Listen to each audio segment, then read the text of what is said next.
Yeah, check it out, man. Do not mind the new mic. I am using my friend's setup, aka Fashir, aka Fash1R, aka YouTuber's most poppin' brown boy, and we're gonna collab on this video. We're gonna be talking about how upcoming rappers have been speedrunning the underground rap scene. Yes, speedrunning. Like, you know those people who play video games and stuff? They speedrun on Twitch. So some prime examples are Netspend, LaserDim700, Ian, aka Ian Ferguson, and this new little white kid named Lil Chris. These guys, they're notorious for having the fastest hands in the West. Alright, so he's gonna start off with LaserDim. Take it away. So basically, this rapper named LaserDim, I believe he's from ATL, Georgia, aka the home of the skinniest jeans in America. And this dude speed ran the underground. Basically, he sold his soul and got the Dodge Demon SRT logo on his right or left shoulder blade. Correct me in the comments down below, please.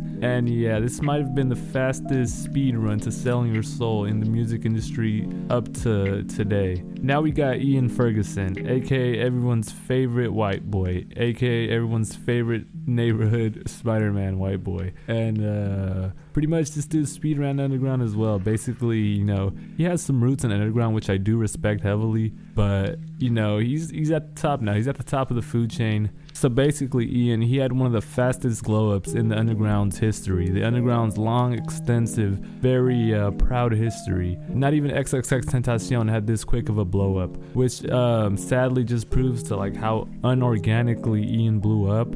And personally, I personally do not have an issue with this. You know, I'm all about somebody getting a bag. I can't hate on anybody making money, you know. But I could see why this would like rub people the wrong way, especially the true underground diehards like I was when I was like 17. Maybe that would like really piss me off back in the day. You know, a lot of people love an organic rags to riches story, you know, especially like, let's compare this to video games. You know, certain video games, it's really pay to play, especially like online multiplayer games, if you guys catch my drift. You know, these guys could be complete shit players, but since, you know, they're paying for all these good things, I guess, it basically gives them an advantage because they're paying for like dope stuff. I think FIFA is a good example. You know, you can buy all these packs, pack all these really, really good cards. You could be a decent player and basically you'll whoop on somebody else's team that basically has a decent team, but they're a good player, if you know what I mean. But what I'm basically trying to say is everybody loves a good organic glow up, not this like pay to win stuff.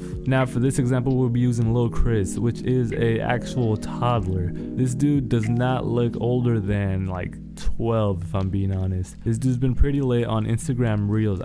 Basically, this dude used the Instagram Reels method, which is really the new TikTok, because it used to be extremely easy to blow up on TikTok back in the day. Like, all you really had to do was like be somewhat cool or funny, and you could blow up really, really easily. Like, the algorithm was really, really good on TikTok back in the day. I feel like that's how Instagram Reels is currently, like now. Like, all you really gotta do is like just post and post like, you could just be like somewhat funny. And I think the main thing for that is consistency. Like, this dude Lil Chris has been posting a lot of Reels. I'm not saying Lil Chris is pay to win. Like, obviously this kid just posted a, basically, before I got interrupted, this dude basically ran it up. Lil Chris, he good. Right. Anyways, this dude just ran it up off of Instagram Reels. This kid, he's not a dude, and he's getting these dope cosigns. I believe another local rapper co-signed him recently. I forgot his name, but it's really cool. You know, I can't even hate on this. This kid is having fun. He's making music. He's dissing LaserDim, which is obviously a joke. It reminds me of like how Lil Wayne's son has been dissing Summers. Like, obviously it's a kid, nobody's gonna take it too seriously, like not even Summers himself. But yeah, I think I'm gonna let Fashir take over and like kind of give you guys his thoughts on this whole speedrunning the underground topic. Fashir, take it away.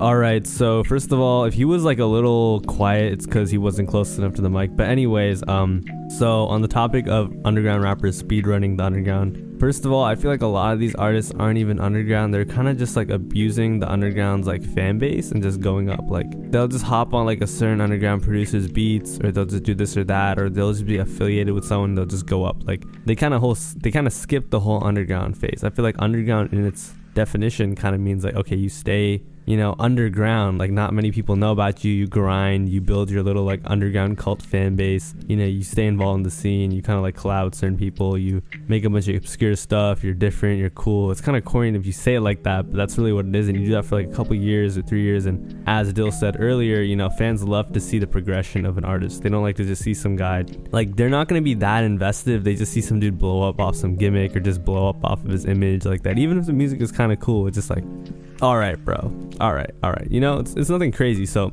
I feel like whether or not these guys are even going to last like that is up for question. But you know how it is. Anyways, so let's go over a couple of them. Number one, Laserdym. Like, Laserdym just shot out of nowhere. Like, he just blew up. And I wouldn't even say there's anything wrong with it. He seems like a cool dude. He makes decent music. It's not like the type of rapper where you can just listen back to back to back to back to back. Like, you can't listen to a Laserdym song and another one. I mean, you can listen to like 3, 4, 5 maybe in a row, but you just can't keep. You know what I mean? It's not like he's a very good single rapper.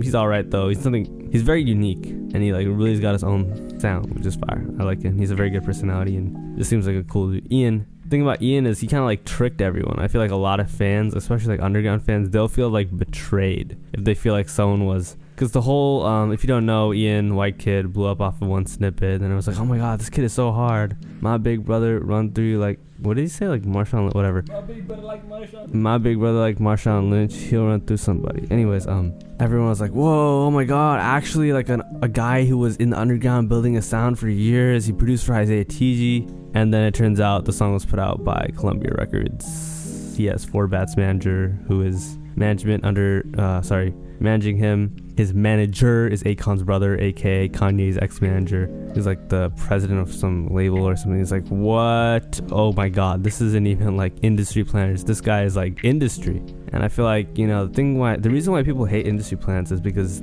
fans hate to be tricked, People love authenticity even though they know it's fake. They just want to make it feel real. Like streamers. You'll watch a streamer stream and it'll just feel really real. Like, at the end of the day, it's all entertainment. They don't care. They don't believe a lot of this stuff. The same thing with music, A lot of it's fake. A lot of it's not real. But as long as a fan can convince themselves it's real to them. But the moment this whole industry plan stuff comes, it's like, So yes, Ian may have speedran the underground, but whether or not his career lasts is up to how well his snippets do, how well his project is received, and whether or not he can really make the label's money back, because he's getting pushed very hard marketing wise right now. And if you don't know, in 2021 there were tons of these guys. They're all gone now. 2017, 2018, 2019, there were tons of these guys. 90% of them are gone now. So the same as before, not all these guys are gonna stay. Anyways, moving on, we got that little guy, little OBF, little OFK or whatever, little Chris, I don't know his name, but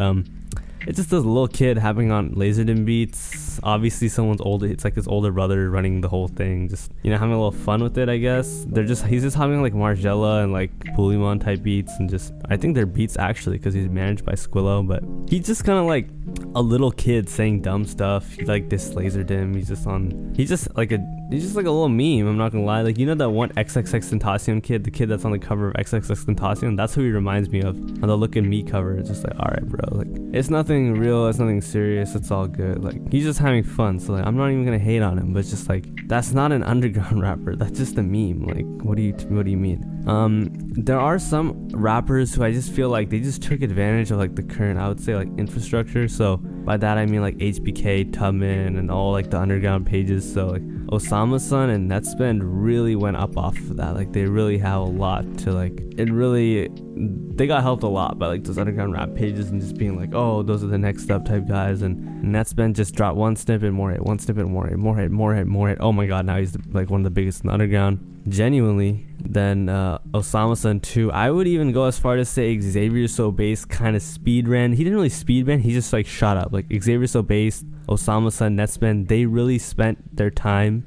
Netspend not really. It was like a year where he was really dropping. But like Osama Sun for sure, not as much, but for sure. But Xavier So Bass 100%. And notice how those guys have the strongest, most stable fan bases, if you can even call it like that, because they haven't been hot for too long. So just as a lesson, the faster you go up, the faster you usually fall off. A lot of times people go up fast. Of course, there's no such thing as an overnight success. For example, Yeet may have went up in like 2 weeks. He was all over TikTok, but he was grinding for years. Osama Sun, I think he dropped his first piece of music 2020, 2019, something like that. He was producing before that. And has been when he had that 120 leak pack, he had songs that were hyper pop from like 2020. You know, like these guys are grinding.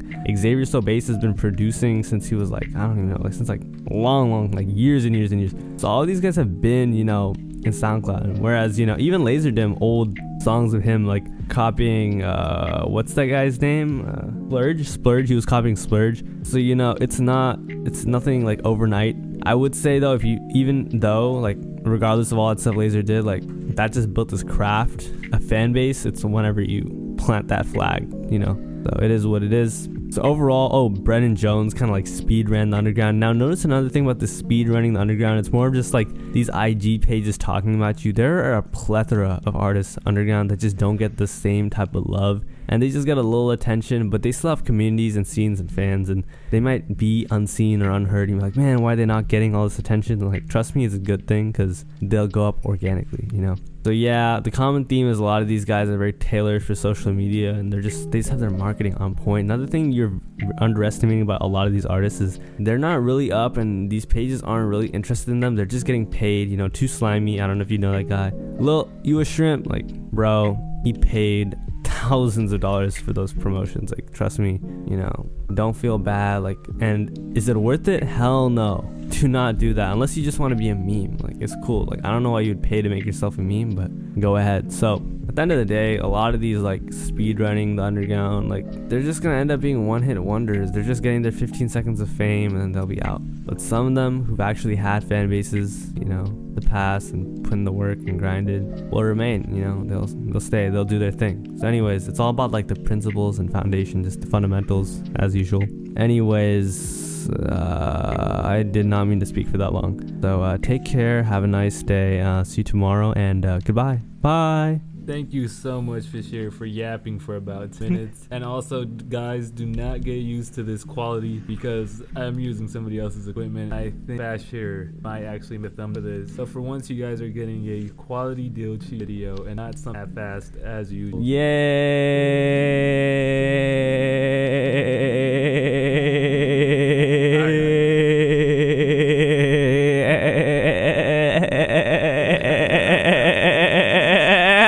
Sorry you had to hear that. Anyways, yeah, I was malfunctioning. My bad. Make sure to like, comment, subscribe. Make sure to follow me on Instagram for memes at Dill.chi. Make sure to follow Fashion. Nah, you don't need to follow me. I don't really care. Anyways, take care, guys. Bye.